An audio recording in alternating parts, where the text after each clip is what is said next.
नमस्कार। किसी ने राजनीति का विषमा पिता बोला तो किसी ने अजात शत्रु, किसी ने युग पुरुष, ऐसे तो कई नामों से ये राजनीति में जाने जाते हैं, क्योंकि इन्होंने 50 साल जो राजनीति में, इन्हीं के हम इतिहास के आज बारे में जानेंगे। कैसे एक मध्यवर्गीय घर के लड़का जो एक नई पार्टी और भारत की सबसे बड़ी पार्टी में स्थापित करता है, सभी सवालों को आपको इस वीडियो में जवाब देंगे। अटल बिहारी वाजपेयी, जिन पर अभी एक मूवी आ रही है, मैं हूँ अटल, उसी मूवी की अभी उसका ट्रेलर रिलीज हो गया है। किया जाए ऐसे तो नेट पे आपको बहुत सारी चीज़ मिल जाएगी देखने के लिए अटल बिहारी वाजपेयी के। देखिए, अटल बिहारी वाजपेयी का जन्म 25 दिसंबर 1924 के ग्वालियर में हुआ था। कृष्ण बिहारी वाजपेयी जो एक शिक्षक हुआ करते थे हिंदी सब्जेक्ट का, वो शिक्षक घर पैदा हुए थे, जिसके कारण उनका अच्छे खासी हिंदी में पकड़ हो थी जी, इसीलिए उन्होंने आगे चलकर कवि बने, जो कि एक सफल कवि हुए। फिर उन्होंने आरएसएस से उनका परिवार प्रभावित था और 1939 में वो आरएसएस से जुड़ जाते हैं। 16 साल की उम्र में अटल बिहारी वाजपेयी आरएसएस से जुड़ जाते हैं और आरएसएस का एक मुख्य सदस्य बन के उभरते हैं। आता है क्योंकि राजनीति एक ऐसा खेल है जिसमें आपको भाषण शैली से ही लोगों को प्रभावित किया जा सकता है, नहीं तो ऐसे कितने लोग हैं जो राजनीति में आपको पीछे छोड़ सकते हैं। राजनीति देखिए, जैसे कि मोदी सर भी है जो अपने भाषण शैली से ही सभी को प्रभावित करते हैं। जिनको भाषण शैली अच्छा होता है वो राजनीति में अच्छे पकड़ बना लेते हैं। वो अपने बचपन की पढ़ाई अपने गांव से किए, ग्वालियर से, जो विक्टोरिया स्कूल से जाना जाता है, आज वो झांसी के नाम से जाने जाते हैं। और आगे के पढ़ाई के लिए उन्होंने डीएवी कॉलेज ज्वाइन किए और एमए किए। एमए करने के बाद वो एलएलबी करना चाहते थे, लेकिन उस समय 1942 में भारत छोड़ो आंदोलन महात्मा गांधी के नेतृत्व में चल रहा था। वो भारत छोड़ो आंदोलन में सक्रिय भाग लिए, जिसके कारण से उनकी 23 दिन की गिरफ्तारी हो जाती है। यहीं से अटल बिहारी वाजपेयी राजनीति में जाने को सोचते हैं। उनके पिता नहीं सोचते थे कि ये आगे चल के राजनीति में जाए। वो पहले से जैसे जैसे टाइम बीतता गया वैसे वैसे ये राजनीति में सक्रिय होते गए। जब पंडित दीनदयाल की मृत्यु हो जाती है तो ये पहले में एक वीडियो में बताया था बीजेपी की स्थापना कैसे हुई, आप उस वीडियो को देख लीजिएगा। वो हम उस बीजेपी पार्टी के बारे में बात नहीं करेंगे, सिर्फ इस वीडियो में आपको अटल बिहारी वाजपेयी का जो मुख्य बातें हैं आपके से शेयर करने वाले हैं। ये वहाँ से 1957 ईस्वी में ये 3 लोकसभा से लड़ते हैं। एक मथुरा होता है, बलरामपुर और लखनऊ से। ये 2 सीटों पे एक सीट से हार जाते हैं लखनऊ से, और मथुरा से इनकी सीट को रद्द कर दी जाती है और बलरामपुर से ये संसद बन के जाते हैं पार्लियामेंट में। ये इतने अच्छे भाषण देने के कारण इनसे नेहरू भी प्रभावित हुआ करते थे। नेहरू पहले ही भविष्यवाणी कर दिए थे कि ये लड़का आगे चल के भारत का प्रधानमंत्री बनेगा।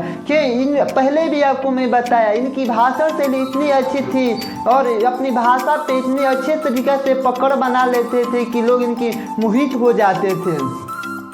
जैसे जैसे टाइम बढ़ते गया राजनीति में अपने अच्छे परिणाम पाते गए। ये राजनीति में ऐसे तो बताया जाता है 9 बार लोकसभा से संसद बने और 2 बार राज्यसभा से संसद बन चुके हैं।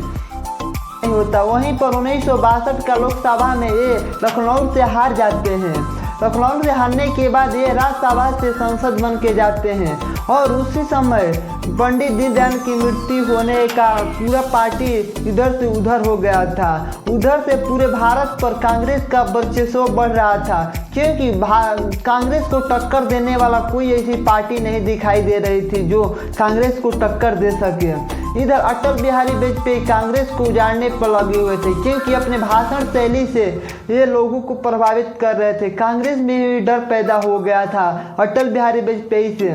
बताया जाता है कि जब इनकी गिरफ्तारी हो जाती है तो 1975 में अपनी कविताओं से ही क्रांति लाते हैं और जो पार्टी शासन में रहते इंदिरा गांधी, इनका कठोर विरोध करते हैं। अपने ऐसे कई कविताओं में ये लेके सरकार के बुराइयों के बारे में आलोचना करते हुए दिखाई दिए हैं। ये अच्छे कविता के साथ एक अच्छे प्रवक्ता भी हुआ करते थे कि 1977 में जब तत्कालीन हटने के बाद पहली बार विदेश मंत्री बनते हैं तो ये जो अपने मित्र राष्ट्र है उनसे अच्छा संबंध बनाने की कोशिश करते हैं, जिसके कारण ये पाकिस्तान से भी बस 1999 में चलाते हैं और नेपाल, चाइना ये आदि देशों से भी ये संबंध अच्छे बनाने की कोशिश करते थे।